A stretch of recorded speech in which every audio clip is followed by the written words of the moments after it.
So let's start with our today's session. So in the last session, what we have seen, we started with assignment problems. We have completed transportation models and then we have started with assignment models, right? So in transportation, what we have seen in the last class, we started with MODI method, modified distribution method, okay, to find the optimal solution for a transportation problem. And then next we have seen some special cases in transportation problem. And then after that we have started with assignment problems and we just had some introduction, brief introduction of assignment models, okay. So we have seen what are the assumptions which are taken in assignment models and what is the application of these assignment models. Only these things we have discussed in the last class, okay. So in today's session, we will be starting or we will be continuing with this assignment models only, and we will finish this assignment models in today's session, and then we will be starting with queuing theory also in today's session. So mostly I don't think we will be finishing that, but we will be starting with queuing theory, okay. So in assignment models, we just had introduction, and after that I have already told you, we are going to discuss we are going to formulate a mathematical model, or we can say linear programming problem for a assignment model, okay.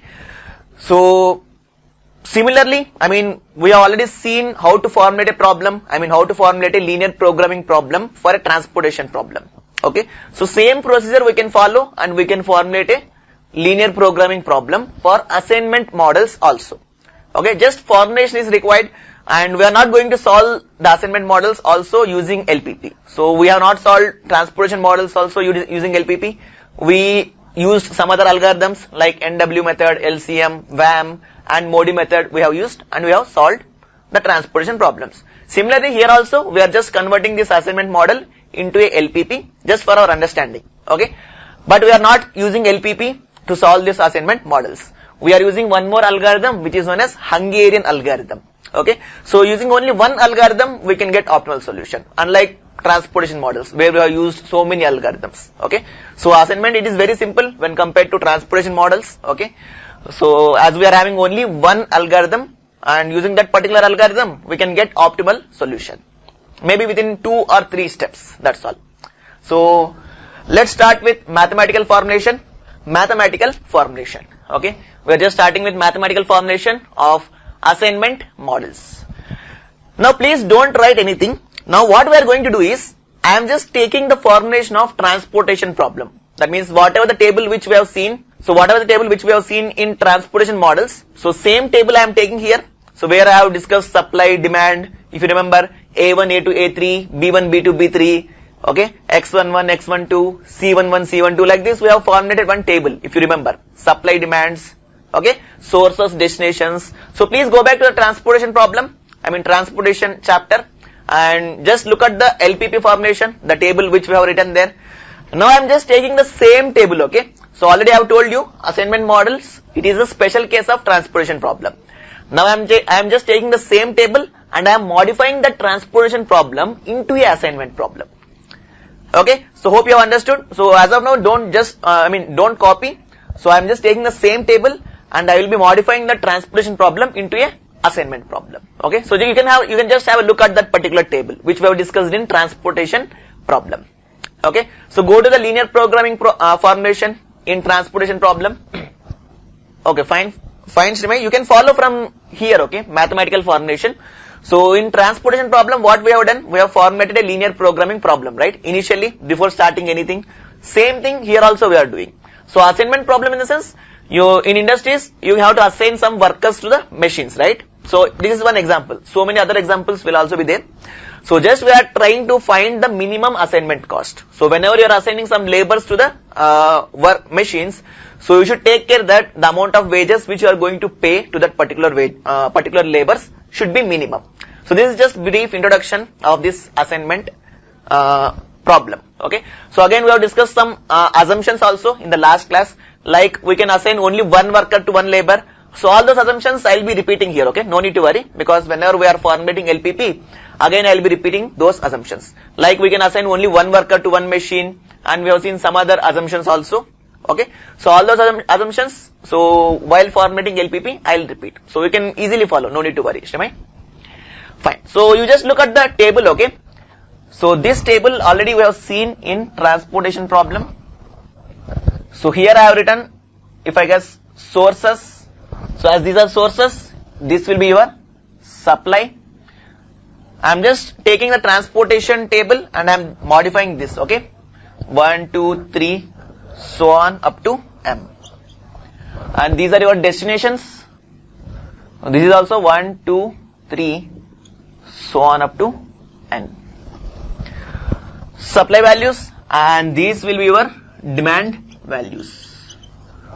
So demand values are B1, B2, B3, so on up to Bn, and your supply values will be A1, A2, A3, so on up to Am.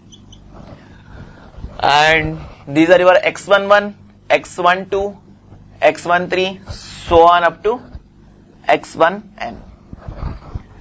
X21, X31, so on up to XM1. And cost values also we have written like C11, C12, C13, so on up to C1n, C21, C31, CM1. So your transportation problem, it was a minimization problem. So Z minimization is equal to sigma J is equal to 1 to N, sigma I is equal to 1 to M, Xij into Cij. So it is subjected to the constraints sigma J is equal to 1 to N, Xij is equal to Ai, where your I value will be I value equal to 1 to so on up to M. And one more constraint was I is equal to 1 to M, Xij is equal to Bj, where your J value was varying from 1 to so on up to.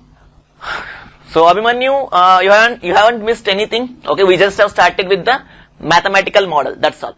So we have written, I just have taken the same table which we have written in transportation problem. So you can go back and you can check your copy. Okay.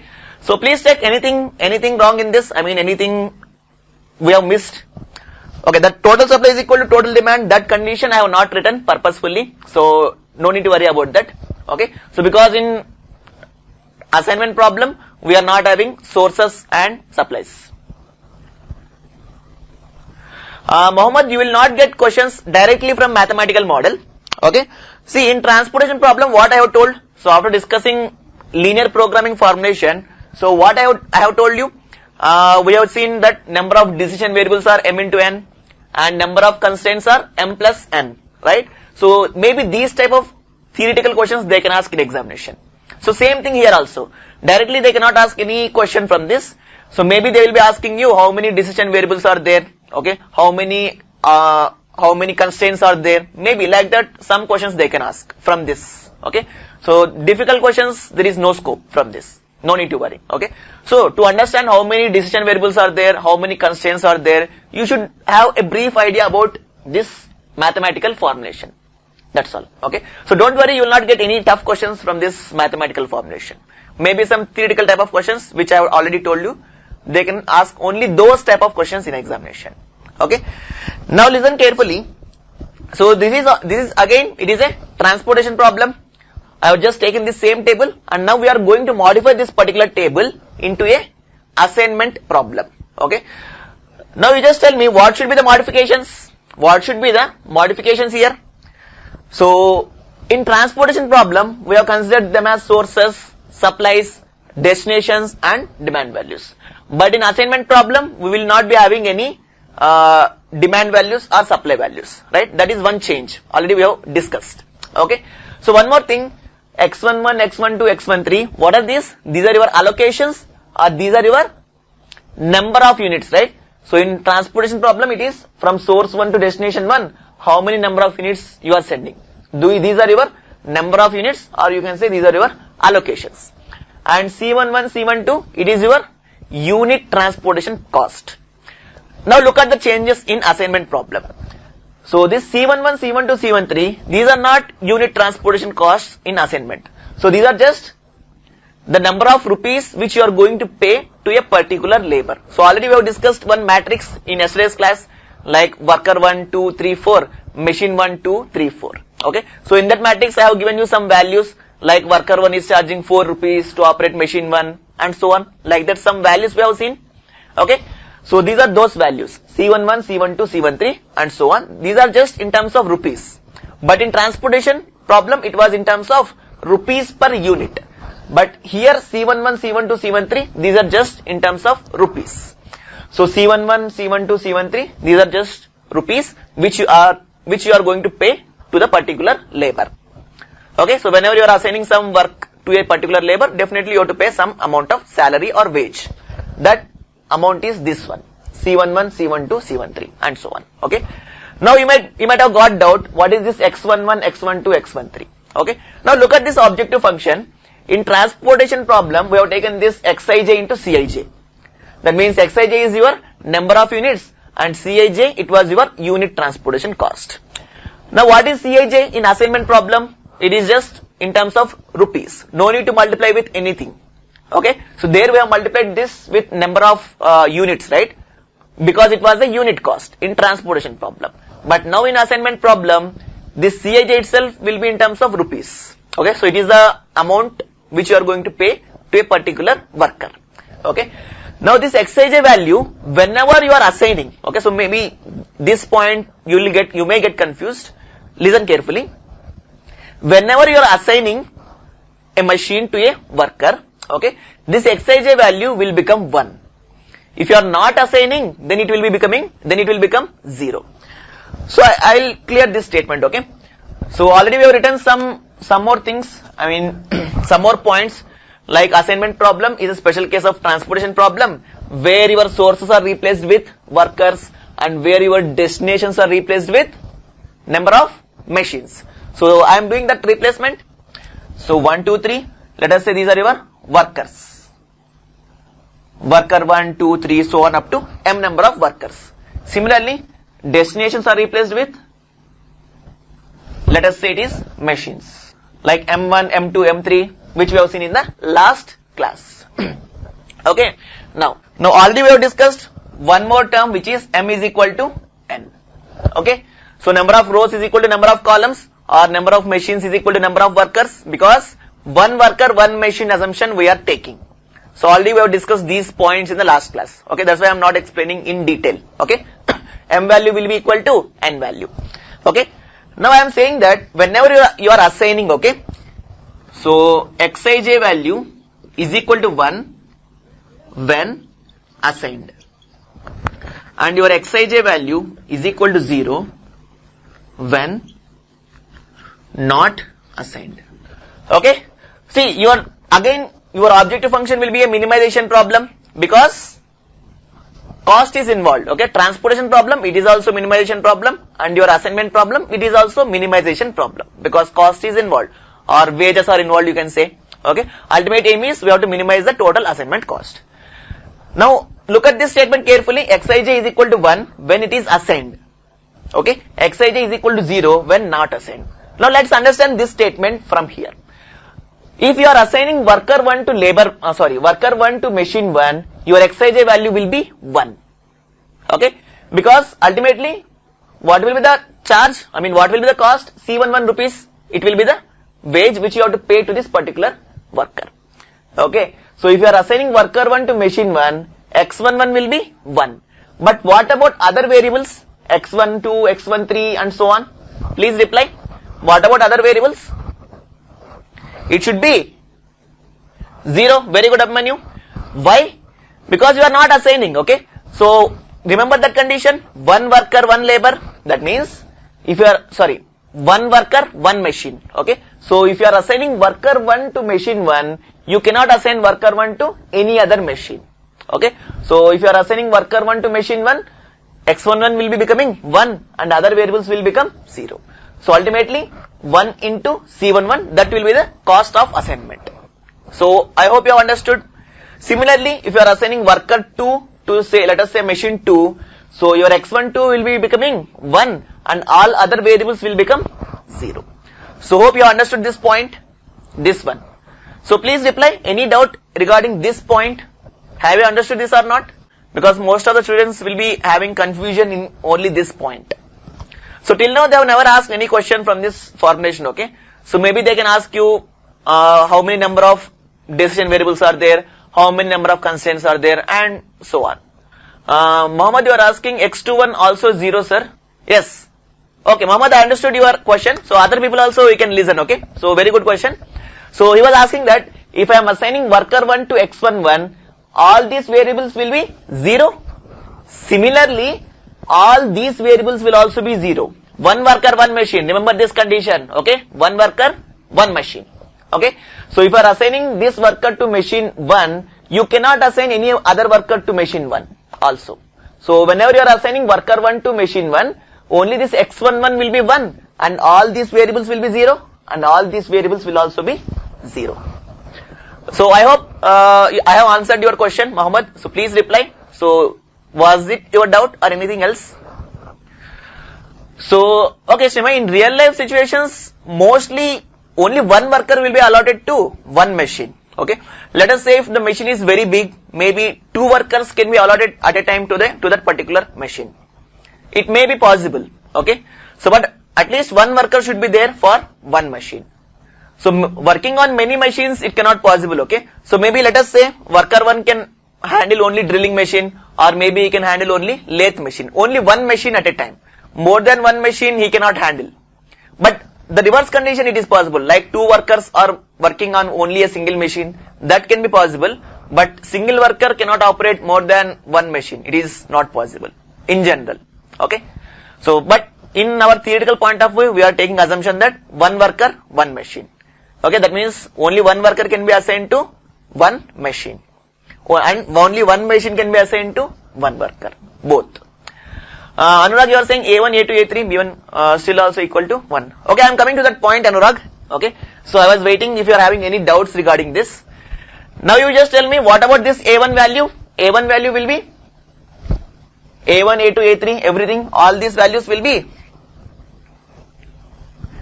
1. So there is no supply and demand because x11 is 1, all other variables are zeros. Now what will be the summation? Definitely it should be 1. So 1, 1, 1 and so on, it is 1. Here also same 1, 1, 1, so on, it will be 1. Okay, very good. Kumar, Anurag, I hope I have answered your question also. So we were just proceeding further, that's all. Now there is no change in your objective function, okay. No change in objective function, just you can add this particular point, that's all. So xij value will be equal to 1 when assigned and xij value is equal to 0 when not assigned. Now what about your constraints? Now you have to answer, okay. What should I change in this particular constraints? Please reply. Maybe just looking at this table you can reply. What should I change in this particular constraints? Should I change anything or without changing we can conclude? So I am not getting any replies. That means, have you understood or not? So what are the changes which I have to make here? Kumar Vishesh 1 in RHS. Very good, Kumar. So in place of AI it will be 1. See summation x11 plus x12 plus x13 so on, it should be equal to 1. Okay. So what should be the change here? So this summation should be equal to 1. And what about this summation? It should also be equal to 1 in all constraints, right? Okay. So again your I will be varying from 1 to m and your j will be varying from 1 to n. So anyways m will be equal to n, right? Now answer my question. So in transportation problem we were having number of decision variables will be m into n. So same thing it is applicable here also. Number of decision variables will be m into n. Okay. Now you just tell me what will be the number of constraints here. Number of constraints in assignment problem. So again these can be asked in theoretical type of questions. That's why I am asking. After doing this formulation only you will come to know the number of constraints and everything. 2n. So listen here. See, you are varying your I value from 1 to m again. Same thing, okay. Whatever we have done in transportation, same thing it is applicable here also. So I is equal to 1 to m. Here you will be having m constraints. Okay. So put I is equal to 1, vary your j value from 1 to n. Put I is equal to 2, vary your j value from 1 to n again, and so on. So like this, you will be getting m constraints here, and here you will be getting n constraints. So total number of constraints will be m plus n. So total number of constraints, it will be m plus n, or 2n or 2m, because m is equal to n. So again, these were some GATE previous year questions, 1 mark theoretical type of questions. Hope you have understood. So first copy this table and this linear programming problem formulation. Then I'll dictate some points. Okay.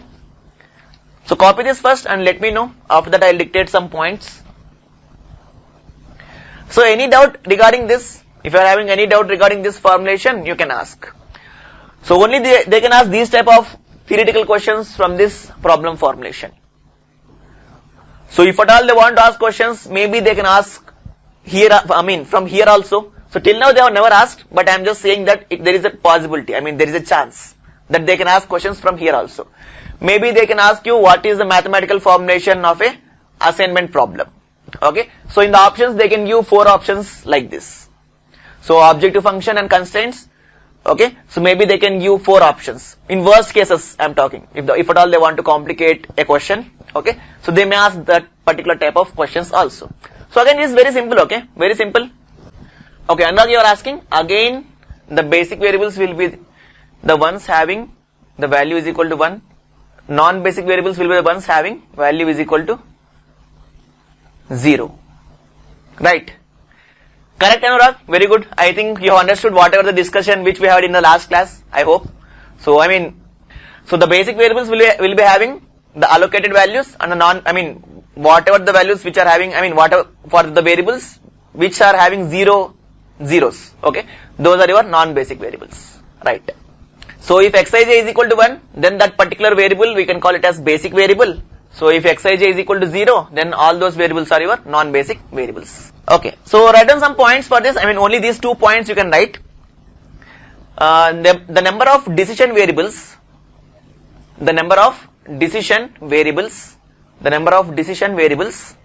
is equal to m into n, or m square or n square. Second point, next point, the total number of constraints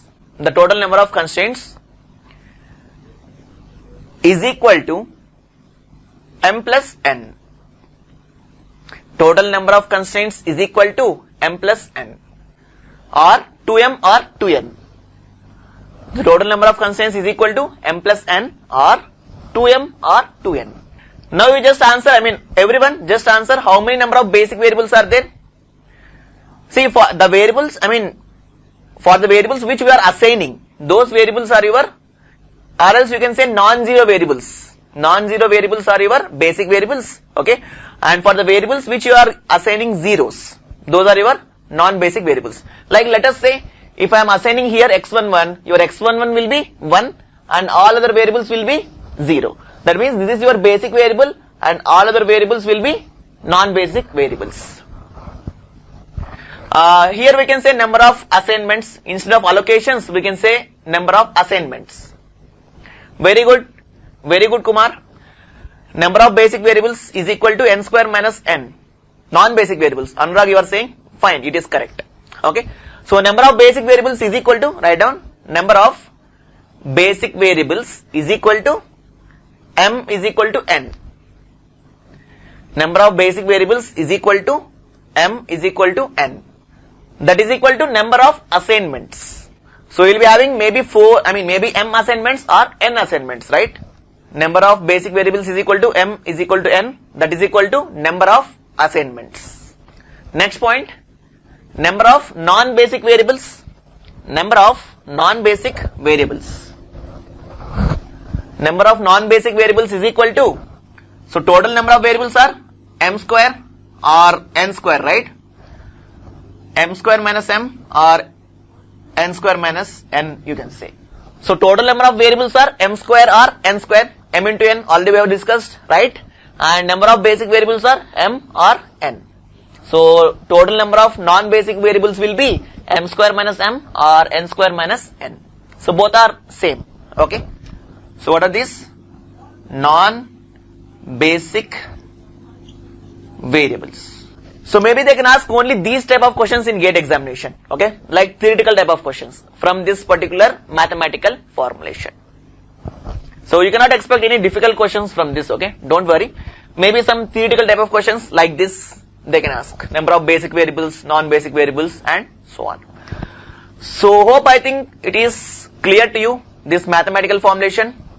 Any doubt regarding this, or shall we start with Hungarian algorithm?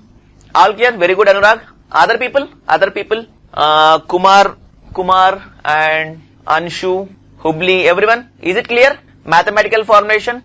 Okay, very good. I hope you have already copied this. I am just erasing.